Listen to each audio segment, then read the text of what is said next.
இருக்கிற இயேசு கிறிஸ்துவின் நாமத்தில் உங்கள் யாவருக்கும் என் அன்பின் வாழ்த்துக்களை தெரிவித்துக் கொள்கிறேன்.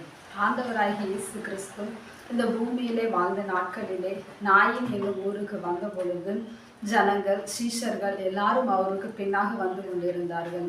அப்பொழுது நாயின் ஊரிலே ஒரு வாலிபன் மரித்து போனான். அவனை அடக்கம் பண்ணுவதற்காக எல்லா ஜனங்களும் பாடையிலே தூக்கி கொண்டு வரும்போது ஆண்டவராகிய இயேசு கிறிஸ்து அந்த இடத்துல வரும்போது அந்த மரித்து போன வாலிபனை உயிரோடு எழுப்பி அவனுடைய தாயினுடைய கையிலே கொடுத்தார். அப்படி கொடுத்து விட்டு அவர் ஜனங்களிடத்திலே பேசி கொண்டிருக்கும் பொழுது அந்த நாயின் ஊரிலே பரிசேயன் அப்படி ஒருவன் இருந்தான். அந்த பரிசேயன் ஆண்டவராகிய இயேசு கிறிஸ்துவினிடத்துல வந்து, ஆண்டவரே, நீர் என் வீட்டிற்கு வர வேண்டும், வந்து போஜனம் பண்ண வேண்டும் என்று சொல்லி அவன் வருந்தி அழைக்கிறான். அப்பொழுது ஆண்டவராகிய இயேசு கிறிஸ்து அந்த பரிசேயனுடைய வீட்டிற்கு போகிறார்.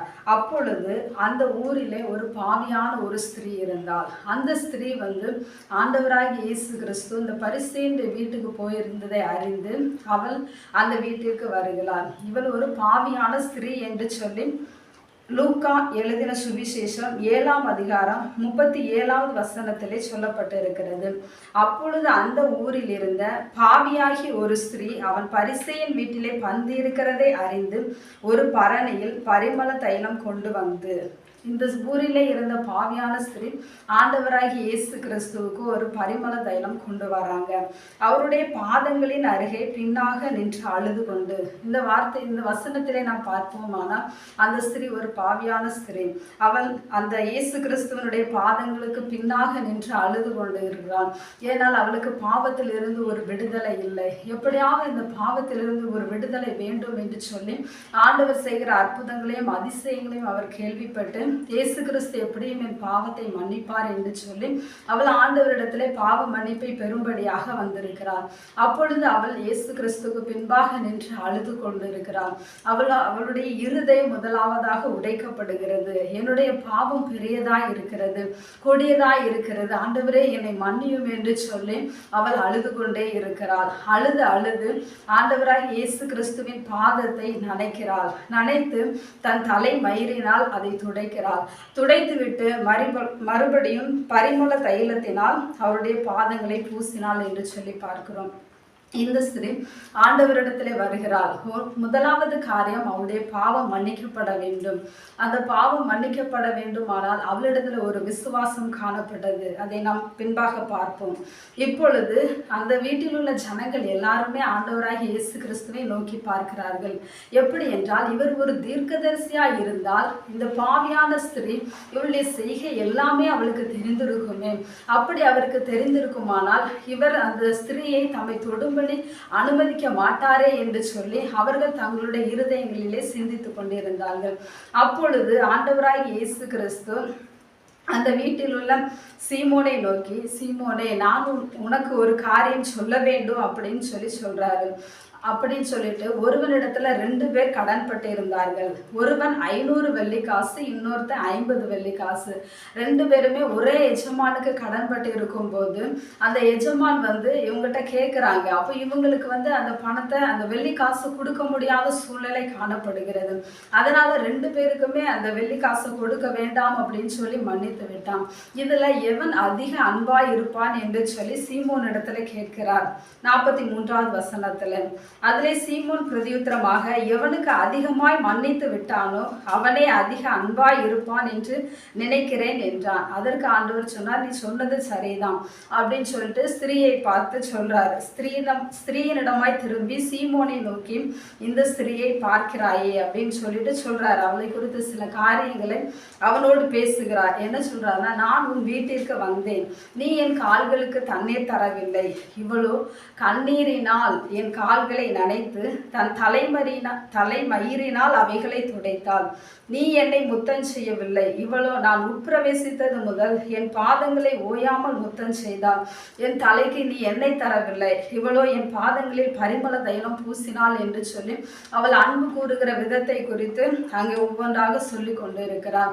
அப்பொழுது அவர் சொல்லுகிறார், இவள் செய்த அநேக பாவங்கள் மன்னிக்கப்பட்டது என்று சொல்லி, முதலாவது நான் உனக்கு சொல்லுகிறேன் என்று சொல்லி அந்த பரிசேயனை பார்த்து ஆண்டவர் சொல்லுகிறார், இவள் மிகவும் அன்பு கூர்ந்தாளே என்று சொல்லி ஒரு வார்த்தை இவளை குறித்து ஒரு சாட்சியாய் குறிப்பிடுகிறார். அதாவது இவள் செய்த அநேக பாவங்கள், எவனுக்கு கொஞ்சம் மன்னிக்கப்படுகிறதோ அவன் கொஞ்சமாய் அன்பு கூறுவான், எவனுக்கு அதிகமாய் மன்னிக்கப்படுகிறதோ அவன் அதிகமாய் அன்பு கூறுவான் என்று சொல்லி இங்கே பார்க்கிறோம். ஆண்டவராகிய இயேசு கிறிஸ்து கூட இந்த பூமியிலே மனுஷகுமாரனாய் வந்ததற்கு ஒரு பிரதான நோக்கம் நம்முடைய பாவங்களை சுமந்து தீர்க்கும்படியாக, நாம் பாவ மன்னிப்பை பெற்றுக்கொண்டு நாம் ரட்சிக்கப்படும்படியாகவே ஆண்டவராகிய இயேசு கிறிஸ்து இந்த பூமியிலே வந்தார். அந்த வார்த்தை இங்கே நிறைவேறுகிறது. அவருக்கு மிகுந்த சந்தோஷம் உண்டாகிறது. ஏனென்றால் பாவங்களை மன்னிக்க அவருக்கு மட்டும்தான் அதிகாரம் உண்டு. அதை அந்த ஸ்திரீ அறிந்து அவரிடத்திலே வந்து பாவ அறிக்கையை, பாவ மன்னிப்பை பெற்றுக்கொள்ளுகிறார். அவளிடத்திலே காணப்பட்டது முதலாவது, உன் பாவங்கள் மன்னிக்கப்பட்டது என்று கூறுகிறார். அடுத்ததாக, உன் விசுவாசம் உன்னை ரட்சித்தது. அதாவது அவள் விசுவாசத்தோடு வந்தால், ஆண்டவரிடத்துல போனால் நிச்சயமா என்னுடைய பாவம் மன்னிக்கப்படும் அப்படின்னு சொல்லிட்டு ஆண்டவர் கூட சமாதானத்தையும் கொடுக்கிறார்.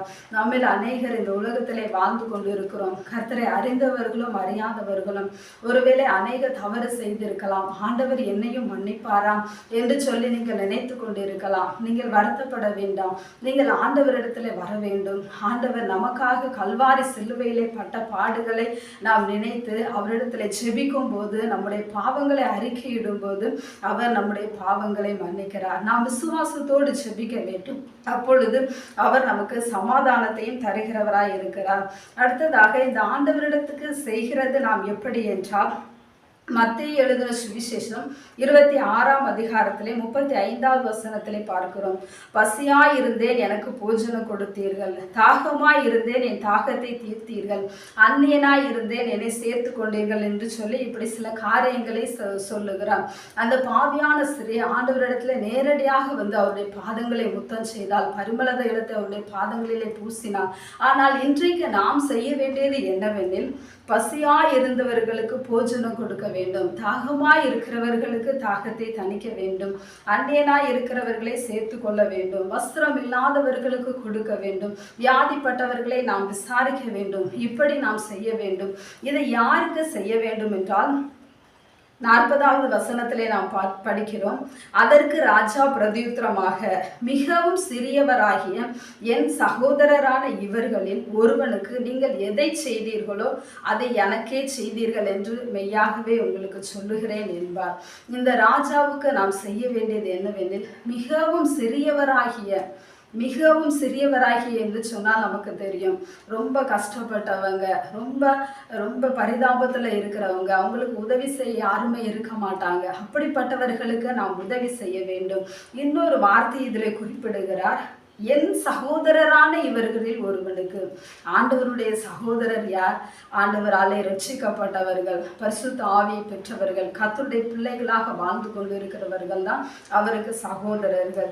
நாம் முக்கியமாக கவனிக்க வேண்டியது, மிகவும் சிறியவராகிய என் சகோதரர், அதாவது கர்த்தருடைய பிள்ளைகளுக்கு நாம் உதவியை செய்ய வேண்டும். அப்பொழுது ஆண்டவராகிய இயேசு கிறிஸ்து சொல்லுகிறார், அது எனக்கே செய்தீர்கள் என்று சொல்லி. மற்றவர்களுக்கும் நாம் உதவி செய்ய வேண்டும், அதுவும் கட்டாயம். ஆனால் நாம் மிகவும் முக்கியமாக செய்ய வேண்டியது கர்த்தருடைய பிள்ளைகளுக்கு. இப்படி நாம் செய்யும் போது ஆண்டவர் என்ன பிரதிபலனை தருகிறார் என்று சொல்லி பார்ப்போமானால், வாருங்கள், என் பிதாவினால் ஆசீர்வதிக்கப்பட்டவர்களே, உலகம் உண்டானது முதல் உங்களுக்காக ஆயத்தம் பண்ணப்பட்டிருக்கிற ராஜ்யத்தை சுதந்திரித்துக் கொள்ளுங்கள் என்று சொல்லி நமக்கு ஆண்டவருடைய ராஜ்யத்தையே நமக்காக தருகிறார். வாருங்கள் என்று சொல்லி நமக்கு ஒரு மரியாதை கொடுக்கிறார். வாருங்கள், என் பிதாவினால் ஆசீர்வதிக்கப்பட்டவர்கள் உலகம் உண்டானது முதல் உங்களுக்காக ஆயத்தம் பண்ணப்பட்டு இருக்கிற ராஜ்யத்தை சுதந்திரித்துக் கொள்ளுங்கள். நாமும் இந்த பூமியில கர்த்தருடைய பிள்ளைகளாய் வாழுகிறதற்கு ஒரே ஒரு நோக்கம், எப்படியாவது தேவனுடைய ராஜ்யத்துல பிரவேசிக்க வேண்டும். அதற்காகவே நாம் பாடுபடுகிறோம்.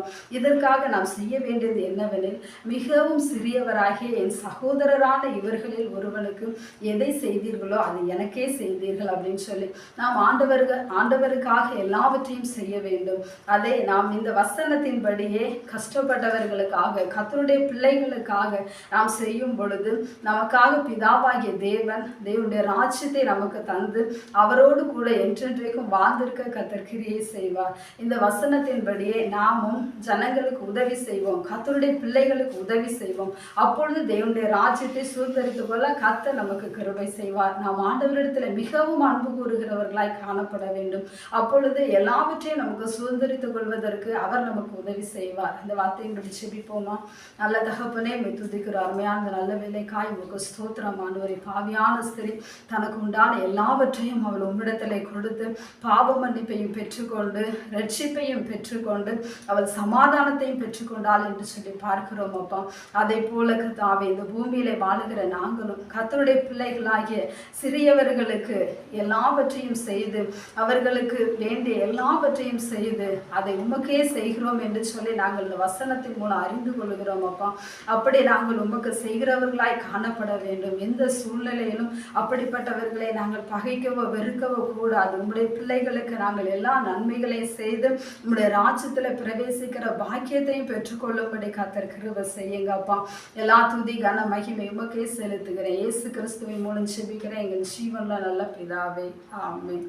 தேவனுடைய பிள்ளைகளே, இந்த வார்த்தையின்படியே இந்த பாவியான ஸ்திரீ கர்த்தரிடத்தில் மிகவும் அன்பு கூர்ந்தாள் என்று சொல்லி ஆண்டவரே சாட்சி கொடுக்கிறார். அப்படி என்றால் அந்த சாட்சி நமக்கும் வேண்டும். மற்றும் கர்த்தருடைய பிள்ளைகளுக்கு நாம் தாராளமாய் உதவி செய்ய வேண்டும்.